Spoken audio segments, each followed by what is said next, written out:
Association Morarji Desai की registered हो गई है, जिसके अंदर हम एट प्रेजेंट 6 लोग हैं, 6 नहीं 7 लोग हैं, जिसमें से हमारे साथ डॉक्टर रंजय सर जो डिप्लोमा होल्डर हैं मोरारजी देसाई के। वो बहुत पुराने हैं, आपने देखा होगा हमारे जो जितने भी बैनर्स लगते हैं मोरारजी देसाई के, उसमें डॉक्टर रंजय जी का ही फोटो होता है। तो वो भी हमारे प्रेसिडेंट का, उन्हें हमारे साथ एलुमनाई एसोसिएशन में वो प्रेसिडेंट का रोल प्ले कर रहे हैं। नेक्स्ट हमारे साथ अनुपमा झा जी हैं, वो भी वाइस प्रेसिडेंट का रोल प्ले कर रही हैं, और एक मैं हूँ, मैं भी वाइस प्रेसिडेंट का ही रोल प्ले कर रहा हूँ। हमारे साथ सबके फेवरेट, शायद सबको पता है, राहुल सर, राहुल चौहान सर, वो सेक्रेटरी का, सॉरी ट्रेजरर का रोल प्ले कर रहे हैं। वो ट्रेजरर है हमारे एलुमनाई एसोसिएशन के, जो पैसे को बहुत अच्छे से संभाल के रखते हैं, और पैसे को कैसे यूटिलाइज करना है उनसे अच्छा ज्ञान कोई नहीं देता हमारे पास, हमारी एसोसिएशन में। और हमारे शरद मुंडे जी हैं, जो सेक्रेटरी जी का रोल प्ले कर रहे हैं बहुत क्रिएटिव इंसान लेकिन थोड़े से डांट भी खा लेते हैं। तो और साथ में हमारे 2 जॉइंट सेक्रेटरी हैं, एक अक्षय जी हैं, अक्षय कुमार, जो बेसिकली बहुत रिसेंट बैच के पास आउट हैं और बहुत टेक्निकली साउंड है। और आप रिसेंट डेज में उन्हें इंस्टा में बहुत देखेंगे, इंस्टा की रील्स, वो बहुत इंफॉर्मेटिव रील्स बनाते हैं। कभी मौका मिले तो, और उनसे हम आने वाले टाइम में कुछ इंटरैक्टिव सेशंस भी कराएंगे अक्षय से, सो दैट आप लोग भी थोड़े फेमिलियर हो जाएं योग को कैसे एक्सप्लोर करना है और चीज़ों को कैसे एक्सपोजर ले सकते हैं, वो अक्षय जी हमें आने वाले समय में बताएंगे। प्लस एक वंदना जी हैं, जिन्हें हम बोलते तो हैं हमारी बहुत मेहनती लड़की है, और है भी बहुत ज्यादा, अप टू डेट रहती है हर चीज के लिए, और वो भी हमारे साथ जॉइंट सेक्रेटरी हैं। तो हम छोटी सी टीम है, बट हम चाहते हैं कि आप जितने भी एलुमनाइज हैं वो भी हमारे साथ एक वॉलंटियर के तौर पे रोल प्ले करेंगे, तो हमें अच्छा लगेगा। मुरारजी देसाई पे तो मुझे लगा मैंने ज्यादा टाइम ले लिया है, तो मैं कंटिन्यू करता हूँ। सर का स्वागत है। सबसे पहले हम मुरारजी वाले हैं, तो हमें एक प्रक्रिया बहुत अच्छे से सिखाई जाती है मुरारजी देसाई वाले बच्चों को, सारे एलुमनीज को, जिसको हम संघ गच्छत्वम, जो आईडीवाई की स्टार्टिंग प्रेयर भी है, तो हम उसी से ही स्टार्टिंग करते हैं। और प्लस आज का दिन भगवान विष्णु जी के लिए भी इम्पोर्टेंट है, जिसे हम 8वें अवतार कृष्ण के अवतार में भी जानते हैं। तो उनका बताया हुआ एक श्लोक समत्वम योग उच्चते, उसका भी उच्चारण करेंगे। तो मैं चाहता हूँ सब लोग, अगर पॉसिबल है तो कैमरा ऑन कर लें अपना अपना, कमर गर्दन सीधा कर लें, दोनों हाथ ज्वाइन कर लें, और हो सके तो साथ में उच्चारण करेंगे, अगर नहीं हो सके तो अपनी बस कमर गर्दन सीधा रखेंगे और आंखें बंद रखेंगे, दोनों हाथों को ज्वाइन रखना। तो स्टार्ट कर लेते हैं, तो कमर गर्दन सीधा, दोनों हाथ ज्वाइन। स्टार्टिंग हम संगच्छत्वम से ही करेंगे। एक लंबी गहरी सांस, संगच्छत्वम संवदत्वम संवो मनासि जानता देवा भागम यथा पूर्वे संजानाना उपासते संजानाना उपासते संजानाना उपासते। और अब दूसरी पर भगवत गीता से ही समत्वम योग उच्चते वाली। कमर गर्दन फिर से सीधा, एक लंबी गहरी सांस, योगस्थ करु कर्माणि संगत कृत्वा धनंजया सिद्धे सिद्धो समो भूत्वा समत्वम योग उच्यते। ओम शांति शांति शांति। आंखें खोल लें सब। आज दोबारा से मैं एक बार अपने जो एक्सपर्ट है उनका एक छोटा सा इंट्रोडक्शन, शायद मैं काबिल हूँ, बता सकता हूँ, सुना सकता हूँ। तो सभी सम्मानित उपस्थित जन और प्लस मेरे गुरुजन, सबको प्रणाम। आप सभी का स्वागत है। मैं उनके छोटा सा एक इंट्रोडक्शन देना चाहता हूँ, तो मैं स्टार्ट कर रहा हूँ। प्लस हम सभी लोग एक इम्पोर्टेंट तिथि पे उपलक्ष्य में एकत्रित हुए हैं, जिसे हम कार्तिक पूर्णिमा, त्रिपुर पूर्णिमा और देव दीपावली के नाम से जानते हैं। और इस उपलक्ष्य पे एक हमारे साथ महान व्यक्तित्व वाले इंसान है हमारे साथ, जो मेरे दिल के बहुत करीब हैं, प्लस वो मेरे अच्छे मार्गदर्शी भी रहे हैं, जो योग, आयुर्वेद प्लस संस्कृत तीनों क्षेत्रों में एक अपार योगदान रहा है जिनका। मैं बात डॉक्टर सत्यप्रकाश पाठक जी की कर रहा हूँ, जो इस समय हिमाचल प्रदेश यूनिवर्सिटी के योग अध्ययन विभाग में कार्यरत है। और इनका अप्रोक्सीमेट 20 साल से अधिक का शिक्षक, प्रशिक्षण और शोध अनुसंधान में एक अच्छा योगदान रह चुका है। इनके लिखे हुए लिखित और संपादित 10 से अधिक पुस्तकें हैं जो योग के अध्ययन में एक महत्वपूर्ण भूमिका निभा रही हैं। प्लस डॉक्टर पाठक जी न केवल शोध, न केवल शिक्षा और अन्य क्षेत्रों में भी उत्कृष्ट है। जैसे इन्होंने राज्य और राष्ट्रीय और अंतर्राष्ट्रीय कई पुरस्कार जीते हैं। प्लस इसके अतिरिक्त ये अन्य जितनी भी संगोष्ठियां हैं, जैसे कमेटी जिन्हें बोला जाता है, उनके भी एक इम्पोर्टेंट मेंबर रह चुके हैं। MDNIY जो हम सब लोग जानते हैं, ICCR, यूनेस्को के एक मेंबर रह चुके हैं। ये CSIR प्लस IGC, जिसे हम ICH, is integral government committee, जिसकी एक सब ब्रांच है जिसे हम बोलते हैं इंटेंगल कल्चरल हेरिटेज, उसके एक इम्पोर्टेंट मेंबर है सर। DRDO, जिसे हम DRDO के फिजियोलॉजिकल और अलाइंड साइंसेज के एक इम्पोर्टेंट मेंबर है। LNI पे हिमाचल प्रदेश टेक्निकल यूनिवर्सिटी, ऐसे बहुत सारे गवर्नमेंट की संस्थाएं हैं और प्लस प्राइवेट ऑर्गेनाइजेशन है। Even government college of yoga education and health के भी एक रिसर्च कमेटी के एक इम्पोर्टेंट मेंबर है सर, जो इवेलुएट करते हैं सारे रिसर्चर्स को। बहुत एक लंबा इनका कमेटी में एज अ मेंबर सदस्यता कर रहे हैं और कर चुके हैं। बहुत इम्पोर्टेंट अनुभव है। प्लस इसके साथ साथ इनका देश विदेश के प्रतिष्ठित मंचों में इन्होंने बहुत सारे व्याख्यान दे चुके हैं। और प्लस अगर मैं बात करूं डॉक्टर पाठक जी की शोध मार्गदर्शी के रूप में, जिसे हम नॉर्मल वे में पूछते हैं कि रिसर्च वर्क सुपरवाइजर या गाइड के रूप में, तो ये अभी तक 13 MPED के जो शोधार्थी हैं उनको उनका शोध कंप्लीट करा चुके हैं अपने अंडर।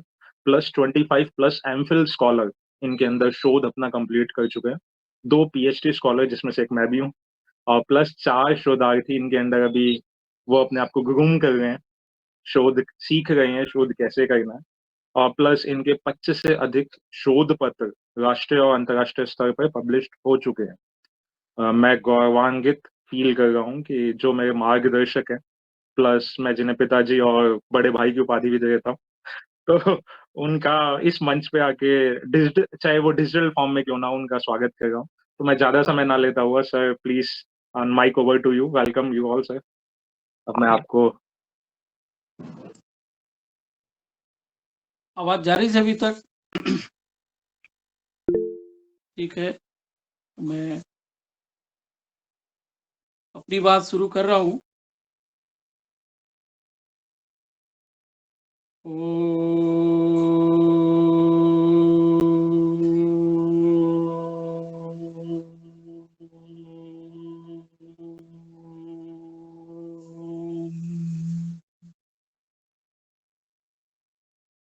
योगेन चित्तस्य पदेन वाचां मलं शरीरस्य च वैद्यकेन योपाकरोत्तं प्रवरं मुनीनां पतञ्जलिं प्राञ्जलिरानतोऽस्मि। वाक्यकारं वररुचिं भाष्यकारं पतञ्जलिं पाणिनिं सूत्रकारश्च प्रणमामि मुनित्रयम्।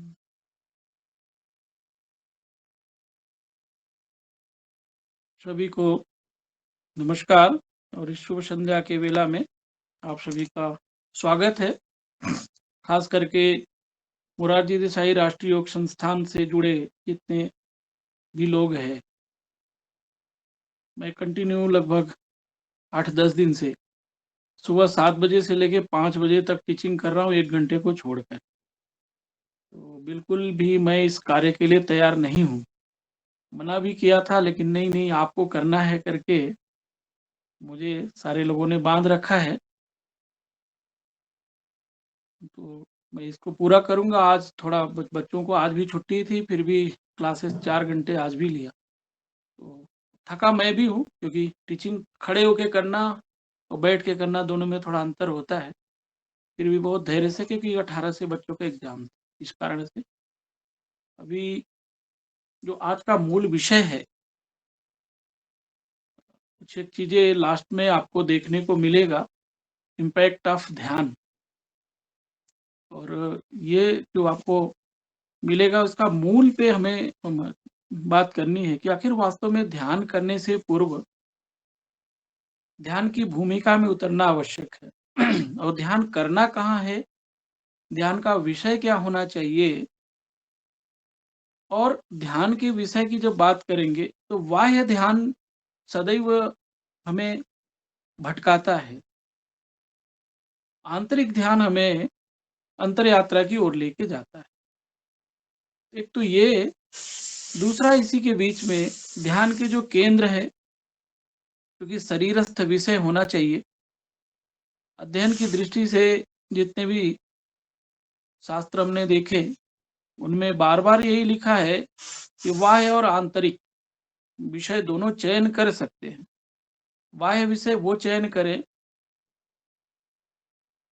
जिसको प्रथम दृष्टया मन को एकाग्र करना है, अपने ऊपर नियंत्रण करना है, प्रत्याहार आदि करना है। ये सारे के सारे अभ्यास प्री रिक्विजिट कंडीशंस में चले जाते हैं। प्री रिक्विजिट प्रैक्टिसेस ऑफ ध्यान, जिसको हम आप कह सकते हैं।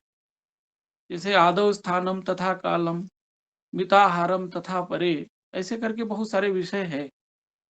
और मेरी कोशिश ये रहेगी कि चूंकि सभी कुछ, कोई एमए किया है, कोई पीएचडी किया है, कोई डिप्लोमा किया है, कोई दूरस्थ शिक्षा केंद्र से सारी डिग्रियां, कई कई हमसे ज्यादा भी उपाधि धारण करके लोग बैठे हैं। तो ऐसा नहीं कि किसी को कुछ नहीं आता है। तो विषय को थोड़ा हाई पिच पे रखने की बात रखेंगे, गंभीरता से, और उन विषयों पर चर्चा की जाएगी। सुनील, कोशिश करिए कि वीडियो सभी के बंद है, मैं एक तरफा संवाद नहीं कर सकता, तो इसलिए वीडियो ऑन रखें तो ज्यादा अच्छा है। सभी से रिक्वेस्ट है, प्लीज सभी से रिक्वेस्ट है, कैमरा ऑन कर लें एटलीस्ट, हमारे कमेटीज मेंबर्स आगे ऑन कर लें, सो दैट थोड़ा सा सामने दिखेंगे रिलेटिव ना। रिलेटिव रहेगा थोड़ा सा। मुझे लगेगा कि मैं दीवार से बात कर रहा हूँ, फिर तो ठीक नहीं है। तो ऐसे में जो गंभीर चिंतन का विषय है, कभी कभी क्या होता है, बहुत सारे लोग हैं ऐसे जिनका कि ग्रंथों तक पहुंच बहुत कम है, और ग्रंथ तक पहुंच है तो समझ कम है। उसका एक कारण ये भी है, एक बहुत बड़ा वर्ग है जिनको संस्कृत पढ़ना और उच्चारण करना दोनों नहीं आता, लेकिन अधिकार पूर्वक उस पर बहस करना जरूर आता है, मैं कहूँ तो। कुछ एक इस तरह की भ्रांतियां हैं, कुछ इस तरह की भ्रांतियां भी हैं कि कुछ लोग योग के अधिकारी सिद्ध कर चुके हैं, तो योगाधिकारी सिद्ध करने के साथ साथ उनके नाम के आगे देखेंगे और नाम के पीछे भी कहीं योग गुरु, कहीं योगाचार्य वो लेके घूम रहे हैं। एक सबसे अच्छा शब्द है साधक, वो बाद में रहता है। कुछ एक उपाधि पहले लगती, कुछ एक उपाधि बाद में लगती है ना। जैसे आचार्य पहले लिख लिया, योगाचार्य लिख लिया, ये आजकल इस तरह का ट्रेंड है। तो ये ऐसी सारी चीजें क्या हो रही हैं कि हमारे देश में योग का प्रचार प्रसार तो खूब है, लेकिन योग के प्रचार प्रसार के साथ ही प्रचुर मात्रा में, जिसको कहो कि उसके बराबर ही भ्रांतियां भी फैली। जैसे आप कृषि कर्म करते हैं, जो कृषक होंगे इस बात को समझते हैं, गेहूं की बुआई करिए तो गेहूं के समानांतर वैसे ही पौधे निकल आते हैं जो गेहूं नहीं है लेकिन उसी का रूप धारण किए हुए। इसी तरह आप धान की खेती करिए तो धान जो रोपा जाता है और धान के साथ वो वैसे धान जैसे और पौधे खेतों में निकल आते हैं। लेकिन कुशल जो कृषक है, जिसको कहते हैं किसान, वो बड़े चतुराई से उनका पहचान करता है और उनको निराई गुड़ाई करके उनको बाहर करता है और फसल को अच्छा करता है। हम लोगों का भी कार्य है, खास करके मोरारजी देसाई राष्ट्रीय योग संस्थान के प्लेटफॉर्म से जोड़ने का एक नैतिक दायित्व हम लोगों का है कि जो भी भ्रांतियां हैं उनका निराकरण करने के लिए हमें तत्पर होना चाहिए। चाहे हम के बीच में, हमारे लोगों के बीच में जो भी जुड़ा हुआ है, राष्ट्रीय महत्व का संस्थान है, और जिसको कहा जाए कि मैंने बिना किसी समय गवाए और बिना किसी अपेक्षा के लगभग 12 वर्ष सेवा किया संस्थान को, और 12 वर्ष अपने जीवन का दिया है। और इन 12 वर्ष में मैं आपको बताऊं कि मैंने पढ़ाया कम, पढ़ा ज्यादा हुआ, क्योंकि मुझे इतनी अच्छी लाइब्रेरी नहीं मिली। धीरे धीरे करते करते आज की डेट में जो अपडेट लाइब्रेरी है, मैं आपको विश्वास दिलाऊं कि भारत के किसी भी संस्थान के पास योग विषय से संबंधित इतने ग्रंथ कहीं नहीं है ना। दिन रात मेहनत करके ग्रंथों का भी चयन किया गया। उसके दौरान मेरे जो सिटिंग अरेंजमेंट था, मुझे अच्छा लगा कि लाइब्रेरी के अंदर ही बैठने के लिए मेरी व्यवस्था की गई। बराबर माननीय निदेशक महोदय जो पूर्व निदेशक रहे उनका मैं इसलिए धन्यवादी हूँ कि उन्होंने लाइब्रेरी को आदेश दिया था कि अगर सर 20 किताब 22 किताब ले दिन में, चाहे 30 किताब इनको इशू कर दो, 30 से अधिक इनको चाहिए तो मैं इनको परमिशन दूंगा। तो किसी को 4 किताब नहीं मिलती, मुझे 30-30 किताब एक दिन में। ये करने के साथ साथ सीखने का जो क्रम है, तो सीखा भी, किया भी। सीखने के साथ साथ जो चीजें अच्छी लगी, संस्थान को निःशुल्क पब्लिकेशन के लिए मैंने उपलब्ध कराया। लगभग सारे ग्रंथ जो संस्थान से पब्लिश है उनका संशोधन किया और छपे भी। और मैंने किसी भी कार्य के लिए 1 रुपए भी संस्थान से न लेने की मन में जिज्ञासा थी। ऐसा करके जो सबसे महत्वपूर्ण विषय है आज का, हम लोग उस पे चर्चा करते भी, पूर्णिमा की बात करते। देखो, पूर्ण चंद्रकला हमारे शरीर में ही है। बाहर की चंद्रमा पर ध्यान करना और आंतरिक चंद्रमा पर ध्यान करना, दोनों में अंतर है। जगह जगह चक्रों के बीच में भी देखेंगे तो जो आपका आज्ञा चक्र है सोम कला से पूर्ण है, और सोम चंद्रमा का एक नाम है, इसीलिए चंद्रवार का नाम सोमवार है, पहली चीज। और प्रथम सूर्य है, इसलिए सूर्य का नाम देखेंगे तो पहले दिन रविवार है। बात वहां से शुरू करते हैं जहां से सृष्टि का निर्माण हुआ, और सृष्टि में दूसरा ही तत्व चंद्रमा का निर्माण हुआ। तो मैं बताऊं, जब दिन का निर्माण हुआ तो दिन के निर्माण के लिए एक कथा आती है। कथा क्या, सूर्य सिद्धांत एक ग्रंथ है, आर्ष ग्रंथ कहा जाता है। उसमें मैसूर नाम का एक राक्षस है। भगवान सूर्य से वो प्रश्न खड़ा कर दिया कि हे प्रभु, आप पूरे जगत के आत्मा है, और वेदों में लिखा है सूर्य से आत्मा, जगत से आत्मा सूर्य। सूर्य जगत का आत्मा है। सूर्य प्रकाशित होना बंद कर दे, इस संपूर्ण जगत में जितने भी पदार्थ है, खास करके जीवन, वो समाप्त हो जाएगा। क्योंकि सूर्य के नष्ट होते ही प्रकाश गया, प्रकाश के कारण वनस्पतियां नष्ट, और वनस्पतियों के कारण जीवन नष्ट होगा। जल विहीन पृथ्वी हो सकती है सूर्य के हटने से, या जहां पे आप जीवन देख रहे हैं सबसे पहले वहां जीवन समाप्त हो सकता है। तो मैसूर के प्रश्नों का उत्तर देते हुए सूर्य ने कहा, लंका नगरयाम उदयच्च भानुः तस्यैवारः प्रथमं बभूव। यह सबसे प्रथम जो सूर्य दिखा वो लंका नगरी में दिखा। तस्यैव वारः, माने उसे जो पहला दिन पड़ा उसी का नाम सूर्यवार पड़ा, जिसको हम शनिवार कहते, रविवार कहते। रवि सूर्य का नाम है। मधुशितार्धे दिनमाश वर्षे युगादि का नाम युगपत प्रवृत्ति ही। दूसरा मधु दिन पड़ा। सित, ये मधु चंद्रमा का नाम है। इसको दोनों तरफ से हमें समझना है। मधु यदि चंद्रमा का नाम है तो अब योग में भी पढ़ेंगे मधुभूमिक योगी है। मधुभूमिक योगी कौन है? जो अमृत आदि धारा का पान कर लिया। हठ योग की परंपरा में इसको कहते हैं सहस्रार चक्र है। सहस्रार चक्र के नीचे हमारा तालु स्थान जो है, तालु स्थान में भी चंद्रमा स्थित है, और उस चंद्रमा में सोम कला से पूर्ण अमृत है। उस अमृत का नाम बिंदु है। और बहुत सारे लोगों को भ्रम है कि सिर्फ बिंदु स्पर्म को कहा जाता है। यह भूल हमें नहीं करनी चाहिए योग में, क्योंकि योग में अमृत दो तरह का विद्यमान है। एक अमृत हमारे सहस्रार चक्र में, दूसरा अमृत जिसको हम बिंदु कहते हैं वो हमारे मूलाधार चक्र में स्थित है। तो मूलाधार चक्र का स्थित जो बिंदु है वो जीवन का दाता है, जीवन देता है। उसे नैसर्गिक प्रक्रिया के द्वारा हम मानव स्वरूप धारण करते हैं। तो वो जो मूलाधार चक्र में स्थित केंद्र है, केंद्र के पास में जो स्थित चेतना है उसके द्वारा ही चेतना दिया जाता है। और चेतना और काया देना दोनों अलग अलग चीज है। मूलाधार चक्र के द्वारा, यानी मूलाधार में स्थित जो स्पर्म, जिसको आज की भाषा में हम रज कह रहे हैं, तो वो जो रज या स्पर्म जिसको आप कह रहे हैं, या शुक्र या वीर्य जिसको कह रहे हैं, ये ध्यान देने की जरूरत है कि उसकी जो चेतना शक्ति है, वो चेतना शक्ति चंद्र कला से पूर्ण दीप कलिका के समान लिखा। दीप कलिका कृति सठ चक्र निरूपण में लिखा है कि वो जीवन वहीं पे है हमारे। और बहुत सारे लोगों को यह भी भ्रम है कि जीवात्मा हृदय में निवास करता है। बंधु, जीवात्मा हृदय में नहीं निवास करता। इसके सारे प्रमाण है कि जीवात्मा मूलाधार चक्र में स्थित है। यदि जीवात्मा मूलाधार चक्र में स्थित है तो वहीं से जीवन देते हैं। इसलिए काया यानी शरीर के द्वारा शरीर दिया जाए। आयुर्वेद में इसे के लिखा है कायेन दीयते इति काया। शरीर के द्वारा ही शरीर का दान, शरीर के द्वारा ही शरीर का संसर्ग, और शरीर के द्वारा ही शरीर की उत्पत्ति होती है। इसलिए हम लोग कायिक प्रजनन प्रक्रिया वाले लोग हैं। हम लोग ऐसे स्वाभाविक प्रजनन प्रक्रिया के लोग नहीं हैं। और वनस्पति विज्ञान अगर कोई पढ़ा होगा तो उसको पता होगा कि कायिक प्रजनन पौधे का गुण क्या होता है।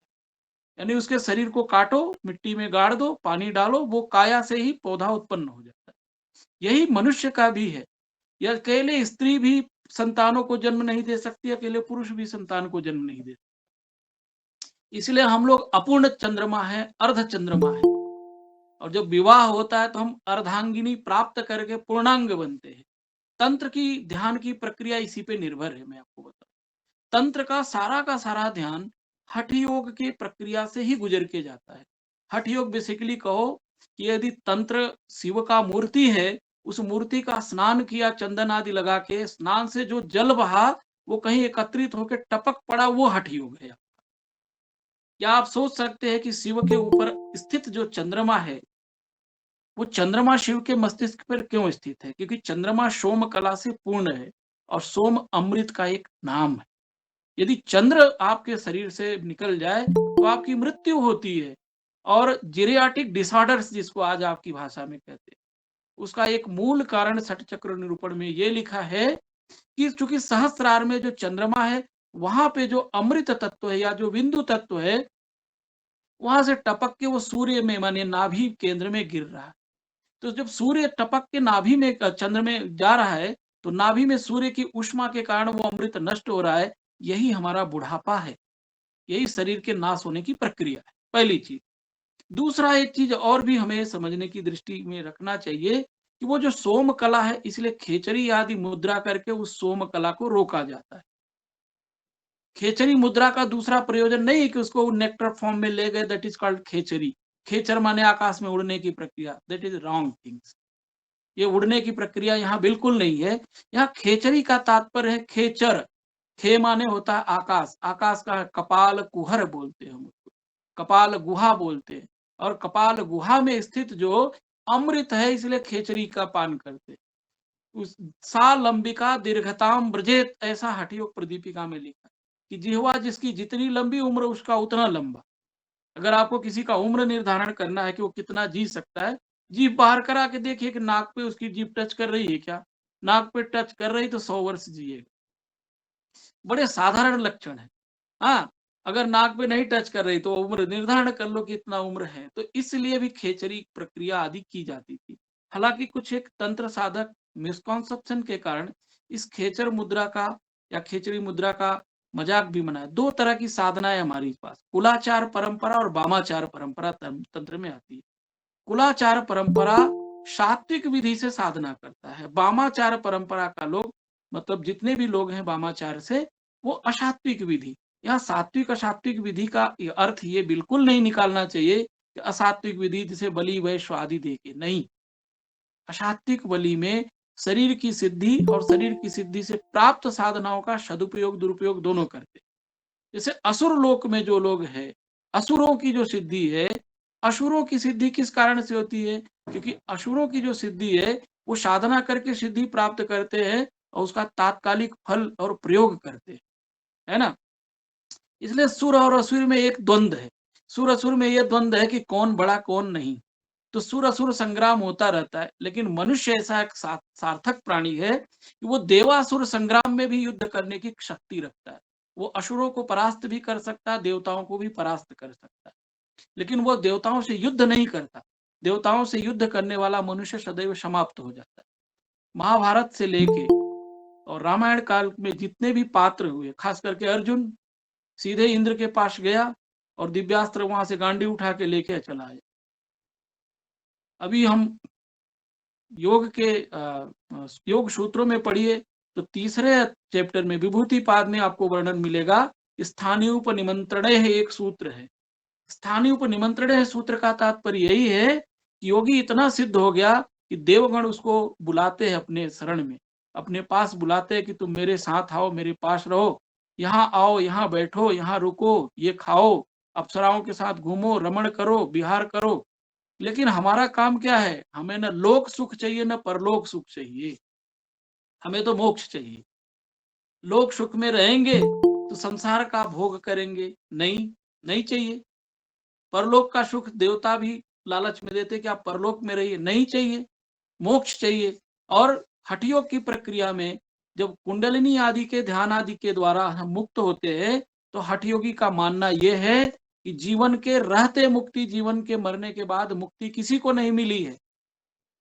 बाकी जो मरते लोग स्वर्गवासी है, ये वासी है, कोई स्वर्गवासी नहीं बंधु।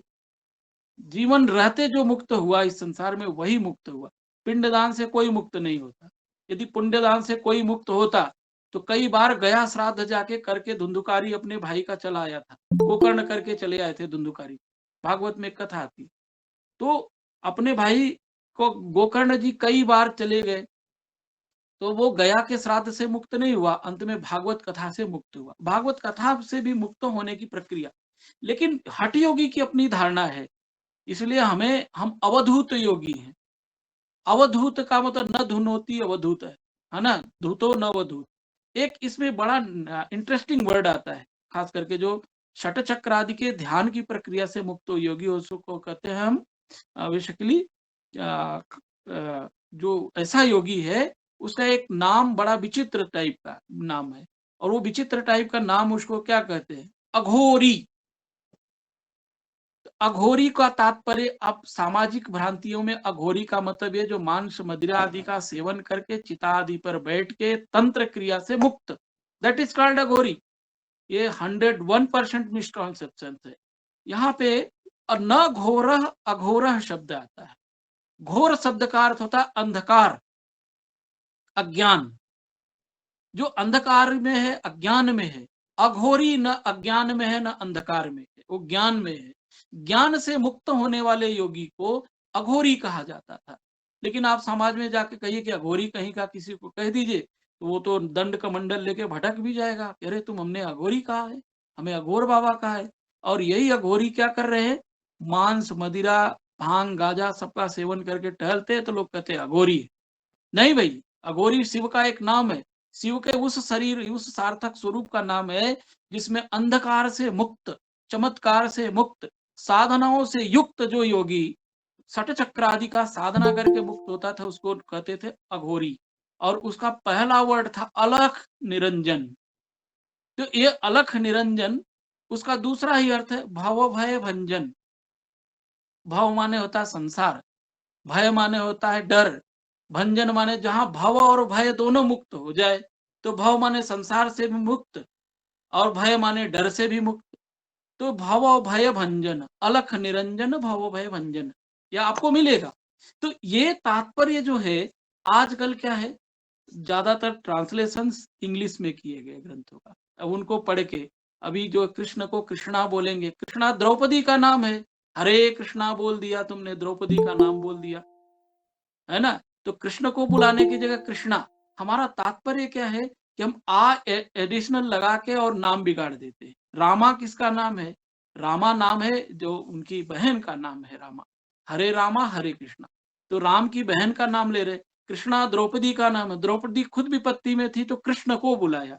तो अ की जगह आ कर देने से क्या हो रहा है, ऐसी परंपराओं में अभी क्या हो रहा है कि जो भी चीजें पब्लिश्ड है अनपब्लिश्ड है उनमें भ्रांतियां बहुत ज्यादा है। और एमडी एनआईवे का सिलेबस बनाते समय एक बड़ा अच्छा मौका मुझे मिला, जो यूजीसी के सिलेबस में भी चला गया और जहां जहां मास्टर का कोर्स है या डिप्लोमा का कोर्स है वहां पे भी एक बात चली गई। हम लोगों ने हठयोग की भ्रांतियां एक करके एक कॉन्सेप्ट ही डाला, और अभी हठयोग संबंधी भ्रांतियां हर जगह लोग पढ़ा रहे। शुरुआत वहीं से हुई, कहीं किसी ग्रंथ में भ्रांतियां लिखा नहीं है। इवन विश्वनाथ बामन आप्टे, संस्कृत हिंदी कोश का निर्माण करने वाला व्यक्ति भी हठ योग का गलत अर्थ लिखा है। और इसका उदाहरण मैंने अपनी किताब में लिख के रखा है कि हठ शब्द का अर्थ जबरदस्ती, प्रसव और बलात्कार है, लेकिन हठ योग में हठ शब्द का अर्थ बलात्कार नहीं है, क्योंकि बलात्कार का शब्द अर्थ होता है जबरदस्ती करना नहीं, और उन्होंने ये मीनिंग लिखा भी है। तो ये भी ध्यान रखना है कि कहीं संस्कृत की दृष्टिकोण से या शब्द के दृष्टिकोण से आप भ्रांति में पड़ के और गलत साधनाओं को मोड़ दे रहे हैं। तो ध्यान की प्रक्रिया में भी यही हो रहा है।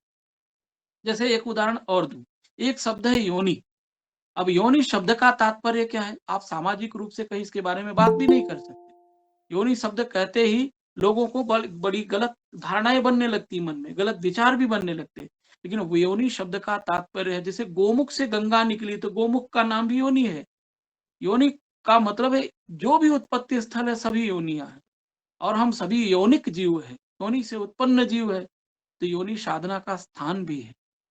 और जितना भी हमारा शरीर है, शरीर में सबसे पवित्र स्थान हमारा नाभि केंद्र से नीचे, यानी स्वाधिष्ठान चक्र है, और स्वाधिष्ठान चक्र से भी नीचे मूलाधार है। शरीर का जो सबसे दुर्गम और दुर्लभ स्थान जिसको हम मानते हैं, तो ज्यादातर क्या करते हैं हम लोग, उसको गुप्त स्थान भी बोल देते हैं। मूलाधार चक्र की शुद्धि अगर नहीं है, तब ध्यान करने का कोई मतलब ही नहीं। जब तक मूलाधार चक्र शुद्ध नहीं होगा, तब तक स्वाधिष्ठान तक आपका ध्यान केंद्रित होगा ही नहीं। नाड़ियों की शुद्धि भी नहीं होगी। नाड़ियों की शुद्धि प्राणायाम से होती है, लेकिन श्वास प्रश्वास की गति का अवरोध कर देने मात्र को प्राणायाम कहते हैं। शास्त्रों में इसको निषिद्ध लिखा है, कहा कि नासिका पीड़न करने से प्राणायाम सिद्ध नहीं होगा, सिद्धियां नहीं होंगी। सिद्धियों के लिए नाड़ी को शुद्ध करना पड़ेगा, और नाड़ी को शुद्ध करने के लिए समनु निर्मणु नाड़ी शोधन का विधान किया। लेकिन बंधु ये बताओ कि अब नेति करके नाड़ी शुद्धि, नासिका शुद्धि होगी, नाड़ी शुद्धि नहीं होगी। मैं आपको बताऊं, यदि आपका मन पवित्र नहीं है, तब आपका मूलाधार चक्र जानने जागृत होने का कोई मतलब नहीं। 51,000 रुपए लेके कुंडलिनी जागरण कराते आज तो। 51,000 रुपए का कुंडलिनी जागरण आप दीजिए पैसा, जितना मतलब आप जाके देखिए, तो आडंबर भी है। जैसे आपको बताया पहले ही कि जो चतुर किसान है वही इस बात को समझता है, उसके पैरेलल सारी साधनाएं चल रही। कुंडलिनी जागरण करने की प्रक्रिया है क्या? अभी लोगों ने कहा था कि आप ध्यान के विषय में बात करना, फिर कहा लास्ट में आप ध्यान कराना। मैंने कहा मैं ध्यान नहीं करा सकता, मेरी अपनी विवशता है। मैं अगर आपको कहूं कि आप मेरा ध्यान से बात सुनिए तब तो ठीक है, इसका मतलब आपका जहां से ध्यान है मैं उसको भटका रहा हूं। ध्यान सिखाया नहीं जा सकता बंधु, ध्यान को भटकाया जा सकता है। आप जो सोच रहे हैं उधर से हटाया जा सकता है। आपको कहूं कि कबूतर देखिए, कबूतर देख रहे थे तब तक पेड़ देखिए, पेड़ देख रहे थे जड़ देखिए, और इसी का नाम लोगों ने ध्यान रख दिया। हठयोग प्रदीपिका में लिखा है, सपाद कोटि लय प्रकारा कथिता जयंती। सपाद कोटि का मतलब है 1.25 करोड़ ध्यान के प्रकार है। आप कौन सा ध्यान करा रहे बताओ थोड़ा तो। एक ध्यान है क्या? और लोग कहते हैं yoga and meditation. Yes, it means कि yoga meditation is not part of the योग साधना। यस, तो यही आजकल है, योग एंड मेडिटेशन नहीं है, सिर्फ योग है। और योग साधना दोनों अलग अलग है।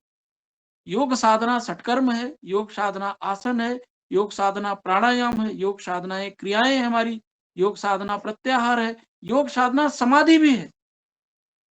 कारण जब योग सूत्रों में आएंगे तब आपको पता चलेगा कि एक ही समाधि शब्द को कई बार प्रयोग किया है। साध्य समाधि, साधन समाधि, साध्य समाधि, साधन समाधि, संप्रज्ञात, असंप्रज्ञात, सबीज, निर्बीज, है ना। तो ये जो सबीज और निर्बीज का सालंबन निरालंब, आपको निरालंब समाधि प्राप्त होने के बाद कैवल्य मुक्ति मिलती है। लेकिन वो अष्टांग योग की समाधि, उसका प्रतिफल पहले बता दिया था, योगांगात अनुष्ठानात अशुद्धि क्षय। योगांगों के अनुष्ठान से अशुद्धियां क्षय होती हैं। तो अशुद्धियां क्षय का मतलब इम्प्योरिटी, जो आपके शरीर में विद्यमान सारे कफ आदि है, मल आदि है, वो सारे समाप्त होंगे। उसी अष्टांग योग के अंतर यम नियम है, यम नियम में शौच है, शौच की का ही विस्तार हठ योग के ग्रंथों में षट क्रिया है ना। अब षट क्रिया में सिर्फ 6 क्रियाओं का नाम आता है, लेकिन आप चले जाइए सत कर्म संग्रह देखिए कभी। सत कर्म संग्रह, इट मीन द 100, सत मीन्स 100। तो सत एक तो ये होता है, एक सत शब्द का अर्थ है अच्छी क्रियाएं। सत कर्म संग्रह में लगभग 35 से अधिक क्रियाओं का वर्णन है। अब षट चक्र उसके बाद की बात है। तो जब बेसिक लेवल पे हम बात करते हैं तो योगांगों के अनुष्ठान से अशुद्धियां क्षय होती, कहा अशुद्धियां क्षय हुई नहीं तो अष्टांग योग का मतलब उसमें समाधि नहीं है क्या? समाधि से भी अशुद्धि क्षय होता है। समाधि से किस प्रकार की अशुद्धि का क्षय होता है? का शरीर की शुचिता करने के लिए षट क्रिया आदि करना चाहिए। लेकिन शरीर मन की शुद्धि के लिए क्या प्रक्रिया होगी? तो कहा कि मन की शुद्धि के लिए हमें अलग प्रक्रिया में जाना पड़ेगा। तो उस मन की शुद्धि की प्रक्रिया में समाधि। तो इसलिए 2 प्रकार की शुद्धि हमारी, बाह्यम मृत जलाभ्याम लिखा है, मिट्टी और जल से बाह्य शुद्धि करो, आभ्यंतरम तत्व ज्ञानेन। इसलिए अष्टांग योग का प्रयोजन पतंजलि ने लिखा, योगांगात अनुष्ठानात अशुद्धि क्षय। आगे लिखा, ज्ञान दीप्ते है अविवेक ख्याते है। ज्ञान की दीप्ति होगी, अविवेक समाप्त हो। तो जब अविवेक समाप्त करने के बाद ही ध्यान होगा, और या अविवेक समाप्ति के लिए ध्यान होगा, ये हमें समझना पड़ेगा। तो अविवेक समाप्ति के लिए जो ध्यान है, उसको योग सूत्रकार ने लिखा था, देश संबंध चित्त से धारणा। जहां धारणा होगी और धारणा के विषय बताए, धारणा के विषय में भी लिखा था, नाभि चक्रे। पहला ध्यान का केंद्र बताया था नाभि चक्र में, व्यास ने लिखा ये बात। नाभि चक्र क्यों कहा सबसे पहले? अब चंद्रमा का ध्यान करना है, क्योंकि अमावस्या है, पूर्णिमा है, शुरू होता है अमावस्या से, पूर्णिमा को हमें करना है। नाभि चक्र पहले क्यों किया? क्योंकि नाभि तो सूर्य का केंद्र हो गया। फिर ध्यान की प्रक्रिया में सूर्य को पहले क्यों लिया और नाभि ही शरीर में पहले क्यों चुना? शरीर का प्रारंभ तो मूलाधार से हो रहा, वहां पे कंद स्थान है, कंद से नाड़ियां निकल रही हैं, नाड़ियां ही मूल हैं, और कंद का ध्यान करना चाहिए, कुंडलिनी का ध्यान करना चाहिए। ये बात का ध्यान है बंधु। नाभि चक्र इसलिए कहा कि जब आपका जन्म होता है, जन्म के बाद सबसे पहले नाल कटती है, और आज भी पूरे शरीर को बोरी के मुंह की तरह बांधा हुआ है नाभि। अगर क्लॉकवाइज और एंटी क्लॉकवाइज, अगर आप एंटी क्लॉकवाइज किसी के नाभि पे पैर की एड़ी रख के घूम जाइए, 1 महीने के अंदर उस व्यक्ति की मृत्यु हो सकती है, 1 महीने के अंदर, क्योंकि नाभि केंद्र खुल जाएगा। ऊपर से बेशक चमड़ियां जुड़ी रहे उसकी, तो वो सिर्फ ऐसे लपेट के रखा हुआ है, जैसे बोरी का मुंह लपेट के और बांधा नहीं होता रस्सी से, वैसे ही है नाभि हमारी, बस लपेटी हुई है। तो नाभि केंद्र का ध्यान करने का, इसलिए व्यास ने लिखा नाभि चक्रे। दूसरा ध्यान का केंद्र बताया हृदय पुंडरी के, यानी हृदय कमल। अभी हृदय कमल क्या है? ऐसे लटका हुआ एक पंखुड़ी के साथ कमल है, और जब ये जागृत होता है तो ऊपर की ओर इस तरह से जाके खिल जाता है। दिल का आकार जैसे लोग बनाते, नीचे पतला सा है, ऊपर चौड़ा सा। तो आज भी बताता हूँ बच्चों को कि भाई उसमें तीर मार के लोग छेद करके देखते हैं कि हमें तुमने ब्रेक कर दिया, क्रैक कर दिया। ये बेसिकली परमात्मा का हृदय स्थान है, यहाँ पे परमात्मा रहता है। कभी कभी मजाक करते हैं, पवन एक बार कह रहा था कि सर मुझे क्लास लेने दीजिए, क्लास ले रहा था पवन, तो समझाते समझाते पवन ने कहा कि जब तुम दिल में सलमान खान बैठे हो भगवान के रहने की जगह, तो भगवान कहाँ रहेगा? उसके घर में तुमने तो उसको सलमान खान को बैठा है, उसको निकाल के फेंको तब ना भगवान रहेगा। तो मैं बाद में तो मुझे बड़ा आश्चर्य हुआ, फिर थोड़ी देर बाद मैंने सोचा कह तो सही रहा। यानी हमारे जो हृदय क्षेत्र है, जो पवित्र स्थान है, जो ईश्वर का केंद्र है, जहाँ पे ईश्वर निवास करता है, अंगुष्ठ मात्र पुरुष जहाँ निवास करता है, चिंतन की प्रक्रिया में लोग कहते हैं दिल दिमाग से सोचो। बंधु, दिल कभी नहीं सोच सकता, क्योंकि सोचने की प्रक्रिया बुद्धि का कार्य है। अध्यवसायो बुद्धि धर्म ज्ञानम वैराग्यम ऐश्वर्यम सात्विक एतद रूपम तामस तद विपर्यस्तम। सांख्य ने लिखा कि 8 प्रकार के बुद्धि के ही धर्म है। दिल कहाँ से आपका सोचेगा? लेकिन आजकल लोग कहते हैं दिल से सोचो। दिल कभी नहीं सोचता, क्योंकि वो ध्यान का केंद्र है। इसलिए हृदय पुंडरी के शब्द लिखा है। हृदय पुंडरी का तात्पर्य सीधे सीधे है कि हृदय कमल में ध्यान करे। फिर आगे ही जैसे जाता मूर्धनी, तीसरे केंद्र में पहुंच गया मूर्धा, जिसको अभी मैं कह रहा था सोमकला से पूर्ण चंद्रमा हमारे मूर्धा स्थान में है। और सोमकला से पूर्ण का तात्पर्य अमृत से युक्त चंद्रमा।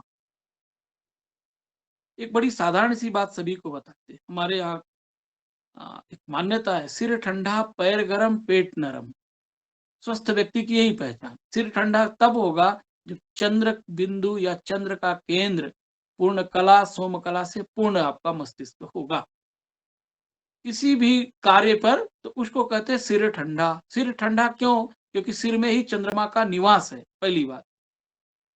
और पैर गरम क्यों कहते हैं? क्योंकि नाभि में है सूर्य, और नाभि से नीचे का स्थान सदैव गर्म होना चाहिए। इसलिए आप गीला वस्त्र पहन के धारण कीजिए, कंठ से नीचे जितना भी शरीर है, बहुत जल्दी शरीर से कपड़ा सूख जाएगा। बाहर आप कपड़ा सुखाइए और गीला कपड़ा पहन के बैठिए, जल्दी सूखता है, क्योंकि सूर्य केंद्र है। तो सूर्य के केंद्र में और पेट नरम इसलिए भी होगा क्योंकि सूर्य वास्तव में उदर स्थान, नाभि स्थान में, इसलिए जठरा अग्नि वहीं पे है, अग्नि वहीं से प्रज्वलित होता है। लेकिन यही अग्नि अगर ऊर्ध्वगमन करे, ऊपर की ओर चढ़े, तो हृदय स्थान को कलुषित करती है, हृदय स्थान को आच्छादित करती है और हमारे हृदय को ही विकृत कर देती है।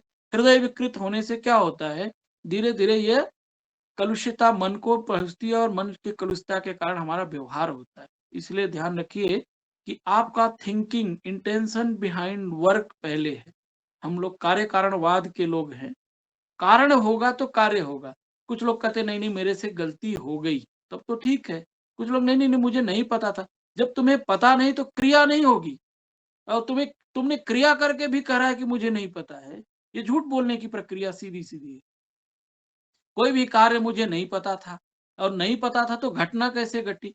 बिना इंटेंशन आपके माइंड में आए क्रियाएं नहीं होती। इसलिए भी चंद्र स्थान की पवित्रता के लिए आवश्यक यह है कि ध्यान करने से पूर्व आप ध्यान के केंद्रों के की ओर जाएं और ध्यान के केंद्रों को पवित्र करें। तो जब ध्यान के केंद्रों को पवित्र करने की बात आती है, तो ऐसे थोड़ी है कि कहीं गए और जंगल में बैठ गए और आपका ध्यान होगा, या गंदे स्थान पे बैठ के ध्यान होगा। ध्यान तो वहां होगा जहां पवित्रता, शुचिता होगी। तो सबसे पहले इसमें नाड़ियों का कॉन्सेप्ट है। नाड़ियों के कॉन्सेप्ट के में लगभग लिखा सार्ध लक्ष त्रयम। स माने होता है वह, अर्ध माने होता है आधा, लक्ष्य माने होता है लाख, त्रयम यानी 3.5 लाख के आसपास नाड़ियां हैं। और इसमें प्रधान भूता नाड्यस्तु मुख्या चतुर्दश, ये शिव संहिता कहती है। अब 3.5 लाख अगर नाड़ियां हैं शरीर के, तो सारी की सारी नाड़ियां जो है रक्तवाहिनी और प्राणवाहिनी है, ये ध्यान रखने की। लेकिन कुछ नाड़ियां हैं सिर्फ प्राणवाहिनी है, कुछ नाड़ियां है ना तो प्राणवाहिनी है ना तो रक्तवाहिनी, वो ज्ञान वाहिनी, दैट इज कॉल्ड सुषुम्ना। सुषुम्ना में प्राण जो है ऊर्ध्वगमन नहीं करता, प्राणोर्ध्वगमन सुषुम्ना के मार्ग से होता हुआ, उसी का दूसरा नाम है कुंडलिनी, उसी का नाम है शक्ति। रहस्य का एक विषय और बता दें आपको कि कुंडलिनी या हठयोग प्रदीपिका में देखेंगे 7, 8, 10 नाम उसके बताए। मैंने 1108 नाम कुंडलिनी के खोज के रखे, 1108 नाम तंत्र में है।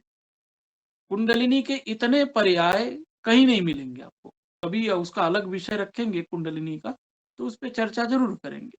तो 1108 नाम तो कुंडलिनी के है फिलहाल। तो 1108 नामों से मोस्ट पॉपुलर नाम उसका सिर्फ कुंडलिनी है।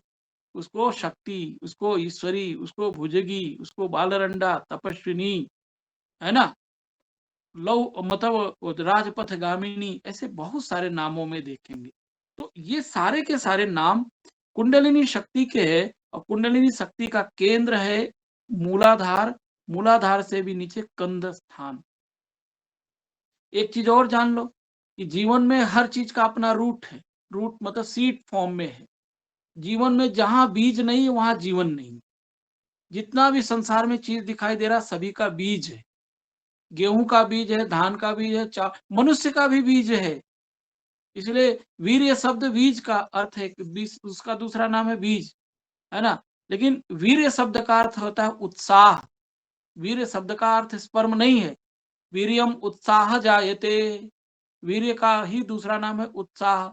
और उत्साह यदि समाप्त हो जाए, वीर्य नष्ट अगर शरीर से करते तो उत्साह भंग होता है। इसलिए मैथुन करने वाला व्यक्ति कुछ समय के लिए नपुंसक बन जाता है। उसका एक मूल कारण है। दूसरा एक कारण और भी है कि यदि मूलाधार चक्र से चक्र किसी व्यक्ति का नहीं जागृत है, तो मैं यहां से भी बताना चाहता हूं कि जिस व्यक्ति का मूलाधार चक्र नहीं जागृत है, वह व्यक्ति जीवन में संतान सुख प्राप्त ही नहीं कर सकता। ये षट चक्र निरूपण में ये बात मिलती है। और ये तो नहीं लिखा, लेकिन वहां लिखा कि इस चक्र को जागृत करने के लिए एक ही उपाय है, ज्ञान ध्यान्या प्रकाश्याहा। लो भैया, ये चक्र ज्ञान और ध्यान से ही जागृत किया जा सकता है। इसलिए देखा होगा कि जिनको संतान नहीं होती है, ऐसे व्यक्ति क्या करते हैं, लोटा लेके मंदिर, मस्जिद, गुरुद्वारा सब जगह दौड़ते हैं। किसी दवा से इसका कोई इलाज नहीं है। और चाहे आप मेडिकल साइंस आज भी है, आप किसी भी डॉक्टर के पास चले जाओ, लास्टली वो एक कहेगा कि कहीं जाके पूजा पाठ कराओ, मंत्र कराओ। लेकिन आपका अगर मूलाधार चक्र की शुद्धि नहीं है, चक्र की शुद्धि नहीं होगा, तो आपका ध्यान नहीं केंद्रित होगा। आप मठ मंदिर मस्जिद और जगह जगह जाओगे, ईश्वर के पास जाओगे, आराधना करोगे, वो आराधना कहाँ से संभव है? जब विकार है आपके अंदर। विकार को नष्ट करने की प्रक्रिया भी मूल चक्र शुद्धि। तो मूल चक्र की शुद्धि के लिए, क्योंकि मूल चक्र की शुद्धि होगी तो नाड़ियां अपने आप, क्योंकि नाड़ियां पूरे शरीर में वहीं से फैली, वहां से सुषुम्ना निकली है। तो सुषुम्ना के लिखा कंद मध्यात् शिरस्थाहा, कंद के मध्य से लेके सिर पर्यंत तक गई है। सिर पर्यंत का मतलब शिखा, जहां आपका शिखा स्थान है। शिखा स्थान को ही हम लोग इसलिए देखो, बहुत सारे लोग वहां क्या करते हैं, शिखा बंधन करते हैं। 3 तरह के योगी मुक्त हो सकते हैं। सिखी जो शिखा धारण करता है, और सिखी मुंडी जो मुंडन कराता है, सिर्फ उसको एक थोड़ा सा बाल रख के बांधता है, और एक जटी जो जटा धारण करता है। सिखी मुंडी जटी वापी मुच्यते नात्र संशय। योग में लिखा है बात कि 3 ही तरह के लोग मुक्त होते हैं। अब अगर ना आप सिखी है, ना मुंडी है, ना जटी है, तो आप मुक्त नहीं है। साधारण करके आजकल लोग सिखा काट के टहल रहे हैं, बाल स्टाइल में बना के टहल रहे हैं। कभी भी ज्ञान की बातें मत करिए फिर आप। तो आपको 3 रूप धारण करना पड़ेगा, सिठी, सिखी, मुंडी और जटी। सिखी वही धारण करेगा सहस्रार चक्र से। जो भी चीजें निश्रित होंगी वो कुछ नहीं होगा, और वहां पे पूर्ण कला सोम कला उसके नीचे है। यानी चंद्र युक्त नहीं है, चंद्रमा युक्त नहीं है, तो आपका वो नहीं होगा जागृत। पहली चीज। दूसरा ये कि मूलाधार चक्र में जब आते हैं तो इसी के सभ्य दक्षिणे निषण्णे शब्द आया है। सभ्य माने होता है बाया, दक्ष माने होता दाहिना। यानी इसके बाएं और दाहिने भाग से 2 नाड़ियां निकली, जो इसका नाम है हमारा चंद्र नाड़ी और सूर्य नाड़ी कहते हैं। चंद्र नाड़ी सदैव जो है हमारा शीत ऋतु, शीत क्रम में चलती है, लेकिन सूर्य नाड़ी सदैव हमारे ऊष्मा का प्रतीक। लेकिन दोनों नाड़ियां अगर किसी की अवरुद्ध है, तो आपने देखा होगा जुकाम दोनों नाड़ियों में नहीं होता, एक ही में होता है। चंद्र से सूर्य, सूर्य से चंद्र में उसको आप बदल सकते हैं। जब आप बाएं करवट लेतेंगे तो आपकी चंद्र नाड़ी में वो आएगा, दाहिने करवट लेंगे तो दाहिनी नाड़ी में चला जाएगा। लेकिन एक नाड़ी सदैव श्वास के लिए रहती। श्वास की प्रक्रिया अलग है, प्राण की प्रक्रिया अलग है। प्राण और श्वास में अंतर है। अगर प्राण शरीर में है तब आप प्राणी हैं, अगर प्राण नहीं तो आप निष्प्राणी हो जाएंगे, निश्चेत हो जाएंगे। और इसलिए वनस्पतियों में भी प्राण है। जगदीश चंद्र बसु ने इस बात को सिद्ध किया। बाकी दुनिया के वैज्ञानिक अभी तक मानते ही नहीं थे कि वनस्पति में भी प्राण है। पौधे इसलिए सूख जाते हैं। तो जब प्राणी है तब आप प्राण कहे जाते। अब गोरक्ष पद्धति में क्या लिखा, गोरक्ष संहिता में लिखा, गोरक्ष सतकम में ये बात आई है, प्राणः प्राणिनाम पति। वेदों का भी यही वाक्य है, प्राणः प्राणिनाम पति। प्राण प्राणियों का स्वामी है, प्राण प्राणियों का मालिक है। और प्राणो देह स्थितो वायु, देह में स्थित वायु का नाम ही प्राण है। और देह से बाहर जो वायु है उसका नाम प्राण नहीं है। तो अब यहाँ पे बात आती है कि यदि चक्र शुद्धि करना है तो मूल चक्र की शुद्धि से पहले हमें नाड़ी का शुद्धि करना पड़ेगा। नाड़ियां शुद्ध होंगी तब मूल शुद्धि होगी। मूल शुद्धि और चक्र शुद्धि होगी तो हमारे कंद पवित्र होंगे। कंद स्थान, रूट स्थान उसको बोलते हैं, यानी जड़ की तरह। और यहाँ लिखा कि मूलाधार, ये इसका जो स्थान है कंद का, वो कहाँ है? लिखा है कि जो हमारा स्वाधिष्ठान चक्र है और जो हमारा गुदा स्थान है, गुदात द्वयंगुलात ऊर्ध्वम मेढ्रात द्वयंगुलात अधः। मेढ्र शब्द का अर्थ है लिंग स्थान, शिश्न जिसको बोलते हैं। तो वहां से द्वयंगुलात अधः, तो द्वयंगुलात अधः, कहीं कहीं पे लिखा चतुरंगुलात अधः, 4 अंगुल नीचे। आपका पूरा का पूरा शरीर, ये देख रहे हैं ना, एक बित्ता बोलते हैं इसको, यहाँ से यहाँ तक 12 अंगुल का फर्क है। आप देखो सहस्त्रार से लेके विशुद्धि चक्र तक 12 अंगुल आ जाओ, यहाँ से हृदय तक 12 अंगुल, वहां से नाभि तक आओ 12 अंगुल, और वहां से एक बित्ता नीचे गए तो स्वाधिष्ठान, स्वाधिष्ठान चक्र से एक बित्ता नीचे गए तो मूल स्थान। तो एक तो इस 4 12 अंगुल पे आपका शरीर डिवाइड है। अगर आपने हाथ ऐसा किया तो ये 12 अंगुल, यहाँ से नीचे गए तो ये कोहनी 12 अंगुल, कोहनी से गए तो ये भुजा 12 अंगुल, और यहाँ से ये ग्रीवा 12 अंगुल, सिर 12 अंगुल, हृदय 12 अंगुल, ऐसे करके 96 अंगुल के आप हैं सिर्फ अपने। दोनों हाथ बाहर की ओर फैला के देख लीजिए। तो मेजरमेंट हमारा अपने पास है, और जो सिंबल है हमारा, नाभि सेंटर है, नाभि से जितना नीचे है, नाभि से आप उतना ऊपर है, नाभि से उतना आप दाएं और नाभि से उतना बाएं। तो पूरा का पूरा चक्र हमारा शरीर है, और इसमें सार्ध लक्षत्रय जो नाड़ियां हैं बता दिया, वो 3.5 करोड़ नाड़ियां इसमें है। इनमें से द्वासप्त सहस्त्राणाम प्रति नाड़ीषु तैतिलम, 72,000 नाड़ियां ही मुख्य मानी गई। उन 72,000 नाड़ियों में से भी 24 नाड़ियां, और 24 में से 14 नाड़ियां, 14 में भी 10 नाड़ियों को मुख्य स्थान दिया, 10 में से 3 नाड़ियां को लिया। 3 नाड़ियों में गंगा यमुना सरस्वती, या जिनको आप कह सकते हैं, इन गंगा यमुना सरस्वती को सूर्य नाड़ी, चंद्र नाड़ी, सुषुम्ना को लिया। और इन तीनों में भी सुषुम्ना महत्वपूर्ण है, और सुषुम्ना में भी ब्रह्म नाड़ी, विष्णु नाड़ी, रुद्र नाड़ी, और तीनों नाड़ियों में 3-3 ग्रंथियां, ब्रह्म ग्रंथि, विष्णु ग्रंथि, रुद्र ग्रंथि बंधी हुई है। गांठें नहीं खुल सकती, आप संसार में भ्रमण करते रहिए, लेकिन योग साधना से ब्रह्म ग्रंथि, रुद्र ग्रंथि, विष्णु ग्रंथि, तीनों ग्रंथियों का भेदन होता है। जब तीनों ग्रंथियां को भेदन होगा, तीनों ग्रंथियां टूट जाएंगी, तब मूलाधार से जो हमारी कुंडलिनी है ऊर्ध्वगमन होगा, और ऊर्ध्वगमन होने के बाद वो सहस्रार चक्र में स्थित जाके, क्योंकि कुंडलिनी का एक नाम है शक्ति, और सहस्रार चक्र में स्थित शिव से मिलती है, यही शिव शक्ति संयोग कहा गया है।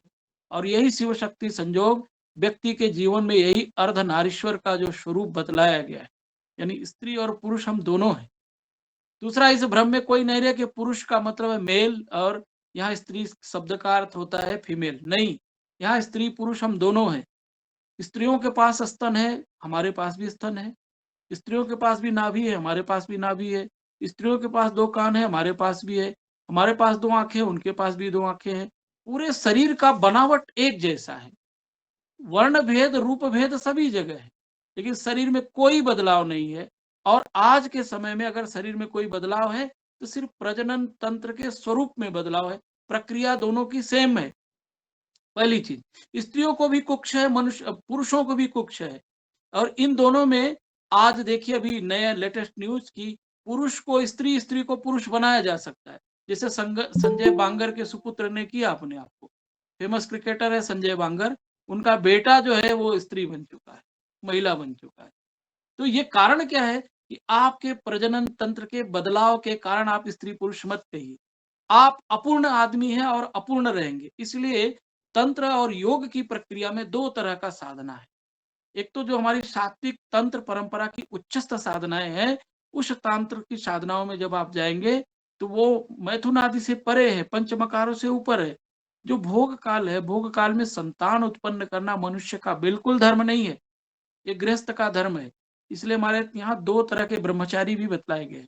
एक वो ब्रह्मचारी जो निष्ठा पूर्वक ब्रह्मचर्य का पालन करूंगा, ऐसा करके जो ब्रह्मचर्य का पालन करता, दैट इज कॉल्ड नैष्ठिक ब्रह्मचारी, जिसको भीष्म आदि को जानते हैं हम। तो उन्होंने निष्ठा पूर्वक व्रत ले लिया, इसलिए उनका नाम देवता की तरह व्रत लेने के कारण देवव्रत कहा गया, पहली चीज। दूसरा, जो गृहस्थ है वो भी ब्रह्मचारी है। गृहस्थ किस प्रकार का ब्रह्मचारी, उसको कहा उपकोरवणा ब्रह्मचारी। ये बहुत कम लोगों को बात पता होगी, लिख लेना कभी। उपकोरवणा जो ब्रह्मचारी है, उपकोरवणा ब्रह्मचारी का यही पहचान है कि वो 25 वर्ष तक ब्रह्मचर्य पालन करे, 25 वर्ष के बाद वैवाहिक जीवन जिए, 25 वर्ष के वैवाहिक जीवन में ही संतानों को उत्पन्न करे, संतानों का विवाह आदि संपन्न करे, संन्यास्त और वानप्रस्थ हो जाए, दैट इज कॉल्ड ब्रह्मचारी। तो इसलिए गृहस्थ में आने का पश्चाताप नहीं कि हमने तो कुंडलिनी जागरण नहीं किया, साधना नहीं किया। आपके पास 75 ईयर्स आपकी साधना के लिए, 25 ईयर्स का जो आपका गृहस्थ है, उनमें भी क्या करना है, जप तप ध्यान आदि की प्रक्रिया बतलाई गई। तो मूल रूप से ध्यान में जाने के पहले हमें सबसे पहले ध्यान के स्थानों की शुद्धि की बात की। तो स्थान की शुद्धि के बारे में कहा, पहले उसके जानो, उस पर विचार करो, उन प्रक्रियाओं से गुजरो। देख लेना भाई, बहुत सारे लोग गुब्बारा उब्बारा छोड़ रहे हैं, तो समय हो गया, तो बताइए, उपसंहार करें विषय का हम, सुनील। नहीं, नहीं सर, ऐसा कुछ नहीं है, ऐसा कुछ नहीं है। नहीं, वो ऐसा वीडियो नहीं। चला लेते हैं, वीडियो चला लेते हैं। हाँ, तो ध्यान की प्रक्रिया का एक मैं समराइज कर देता हूँ, फिर वीडियो चला के फिर उस पर थोड़ा सा 2 मिनट और बात कर लेंगे। अब ध्यान का प्रभाव बेसिकली पिछले कई सालों से मैं लगा था जगह जगह, प्रैक्टिस के लिए बड़ा उपयुक्त नहीं मिल रहा था। लेकिन कुछ एक बच्चे, मैं सैटरडे को, बाकी दिन तो क्लास होती है, बच्चे सुबह प्रैक्टिकल करते हैं, प्रैक्टिकल सुबह करने से वो थक जाते हैं, दिन भर क्लास चलती है, शाम को खाने पीने के लिए वो भागने लगते हैं। सैटरडे को मैंने अभी एक लगभग 2 साल पहले से शुरू कर दिया कि नहीं, सैटरडे मेडिटेशन की क्लास, ध्यान के बारे में हम लोग बात करेंगे और ध्यान की घटता कैसा है इसका करेंगे। तो वो जो ध्यान घटे हैं और जिन्होंने ध्यान पूर्वक उसको उसको साधना की तरह देखा है, वो कुछ एक क्लिप्स है, ओरिजिनल क्लिप्स है और क्लास के क्लिप्स है, इसमें कोई मॉडिफिकेशन नहीं है। खास करके कुछ बच्चे जुड़े भी हैं ऑलरेडी। ऐसा नहीं कि मैं कोई तांत्रिक बाबा हूँ, उनके ऊपर प्रभाव डाल दिया और उनके अंदर ये घटना घटी, ये भी मैं बता दूं। मैं वो धीरेन्द्र कृष्ण शास्त्री जैसा भी नहीं हूँ। तो आप ये सभी से अनुरोध रहेगा कि आप इन वीडियो पे ध्यान देखना और ये ओंकार चांटिंग के प्रभाव और फिर फ्लूट्स या बाकी इंस्ट्रूमेंट का प्रभाव क्या है। सुनील कंटिन्यू करें, इसको बड़ा करो थोड़ा, आवाज नहीं है आपकी।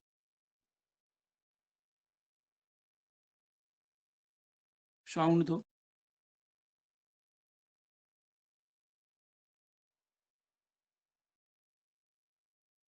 साउंड नहीं सुनी।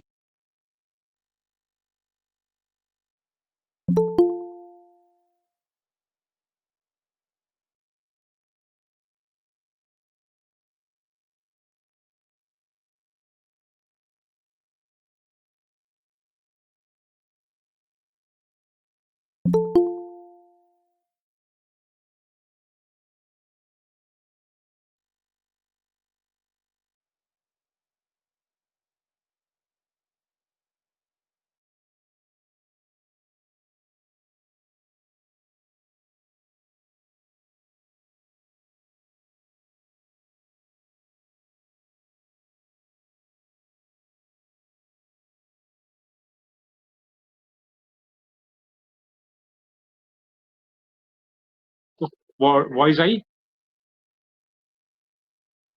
नहीं, अभी नहीं आ रही। वॉइस दो, क्योंकि वॉइस के बिना ये कोई समझ में नहीं आएगा।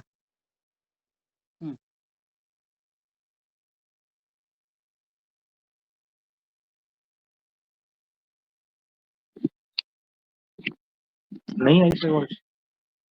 बिल्कुल नहीं। यहाँ से तो सर ओके है वॉइस का। सही नहीं है।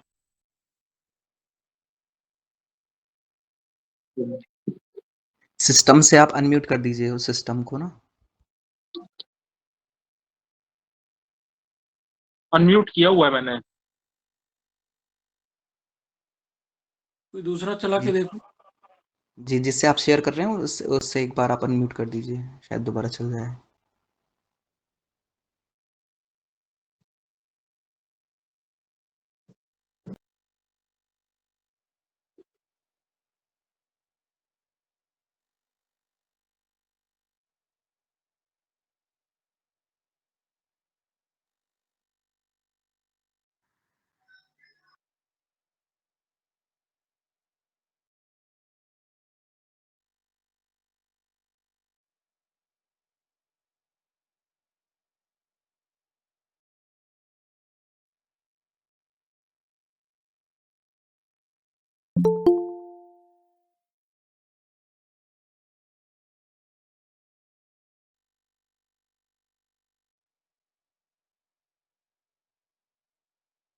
सुनील कोई और दूसरे चला के देख लो, अगर हो सकता है एक दो क्लिप में दिक्कत हो तो।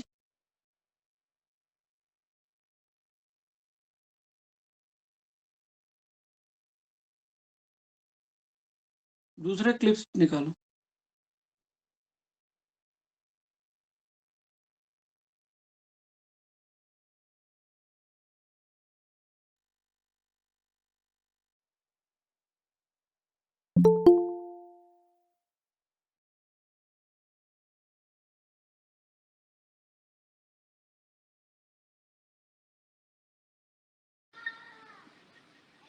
सुनील जैसा सर कह रहे हैं, अगर दूसरा कोई है तो उसको चालू करके देखिए, दूसरा कोई क्लिप हो तो।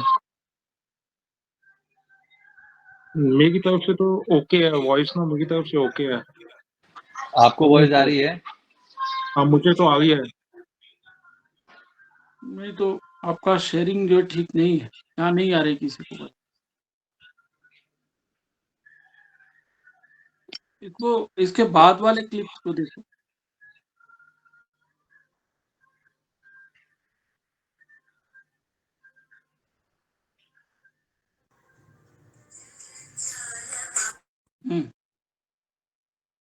नहीं, ये तो फोन की रिंग बजी है इनकी। अच्छा,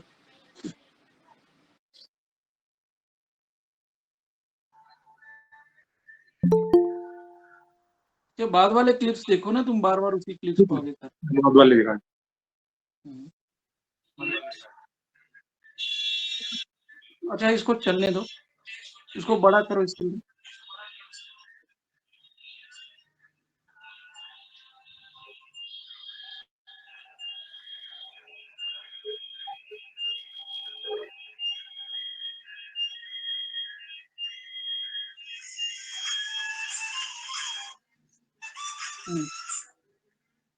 ठीक है, चलने दो, स्क्रीन बड़ा कर दो। एक मिनट रुको, मैं हाँ मैंने पहचान लिया, पवन सर कॉल कर रहे हैं। एक्चुअली एक कॉल में हूँ मैं।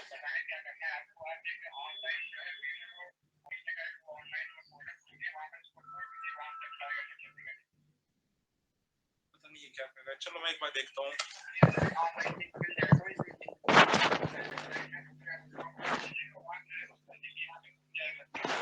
ठीक है, मैं करता हूँ।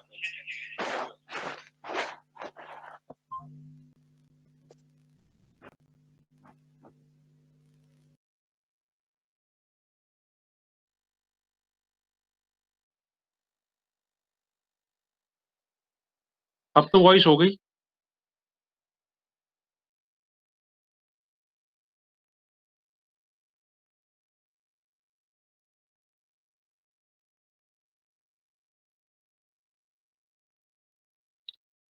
जो बिना वॉइस का ही चलने दो, क्लिप को रोको, इसको छोड़ दो।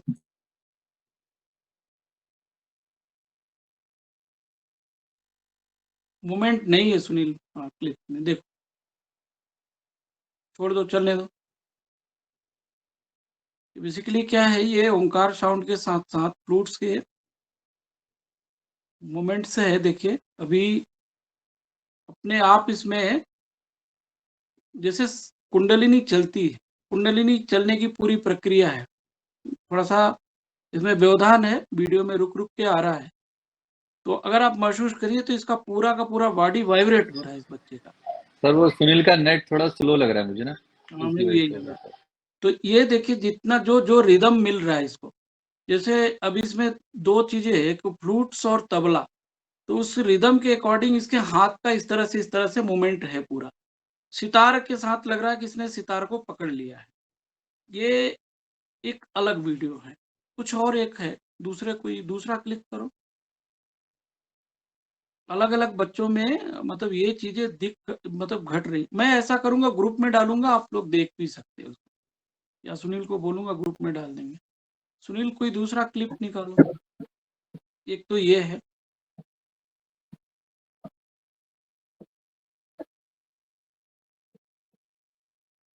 नहीं इसका एक रेड टी शर्ट में है, इसका वो वाला करो, वो ज्यादा अच्छा है।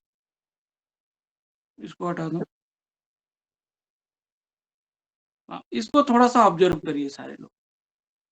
इसमें क्या है, साउंड तो नहीं आ रहा है, रिदम के साथ इसने हाथ को अपना लिया है। बाद में इसका फेस देखने लायक है। थोड़ा सा आगे करो, थोड़ा सा और आगे करो, यहाँ से छोड़ दो।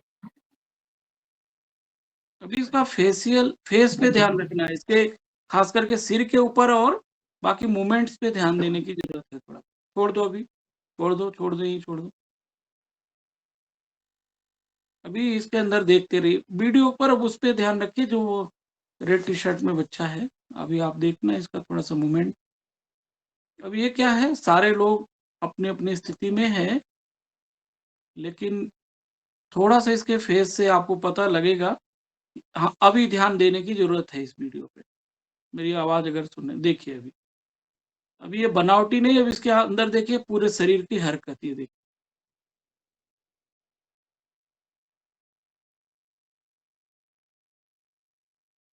थोड़ा सा रुक रुक के आ रहा है, लेकिन पूरा का पूरा शरीर अलग तरीके से वाइब्रेट हो रहा है। काफी जम के साथ।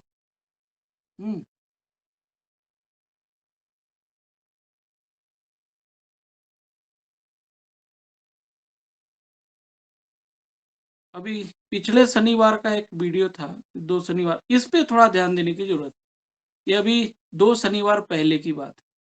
अभी क्या हुआ, तुरंत इसने अपने आप को साइड में बदल दिया। क्यों बदल दिया? क्योंकि शरीर काफी तेजी से वाइब्रेट हो रहा था। अभी सीधा होने के बाद इसको संभालना बड़ा कठिन हो गया।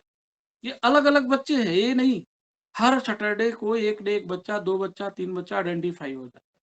एक बच्चा है जिसको मैंने ध्यान करने से मना किया, पास में बैठाते हैं, ओंकार करते हुए भी अभी देखना इसकी हरकतें, इसमें जो वाइब्रेशंस है सिर और हाथ पैर कंट्रोल से बाहर है। बाकी बच्चे इतना डिस्टर्ब हुए कि उठ के बैठ गए। एक क्लिप थोड़ा स्लो चल रही नेट की वजह से, लेकिन इसमें ऑब्जर्व करेंगे तो क्या है रहा, सारे बच्चे सोए हुए, साउंड है सिर्फ इसमें, लेकिन धीरे धीरे धीरे धीरे इसमें तेज से पूरा का पूरा शरीर वाइब्रेट, अनकंट्रोल्ड मूवमेंट जिसको कहते हैं। इसको खुद भी पता नहीं बाद में कि ये क्या कर रहे हैं। ये देखिए, ये देखिए अभी काफी तेज हो गया। ये देखिए, देख रहे खुद भी। अब ये क्या किया, धीरे से पकड़ना पड़ा। पकड़ने के बाद इनको फिर कंट्रोल करना मुश्किल, क्योंकि वे उसी तरह का है जैसे सर्प तेजी के साथ भागता है एक सीधी रेखा। तो ऐसे अगर ये बैठ के करेंगे तो गिर जाएंगे बच्चे, पहली चीज। दूसरा चीज, ध्यान के समय हमें गेट बंद करना पड़ता चारों तरफ से। खिड़कियां हैं उन खुली हुई हैं, उनमें जाली लगी हुई। तो ऐसे में क्या करते हैं, इनको ये पता नहीं कि क्या कर रहे हैं, लेकिन जैसे इनको वापस लिया जाता, मुझे नहीं पता। एक नहीं, 2 3 नहीं, 4 5 ऐसे 8 10 बच्चों का एक ग्रुप बन चुका है। और हर साल कुछ बच्चे छोड़ के भी चले गए। आगे चलना सुनील, जो वो बैठे हुए हैं उनका दिखाना, एक और दिखाता है।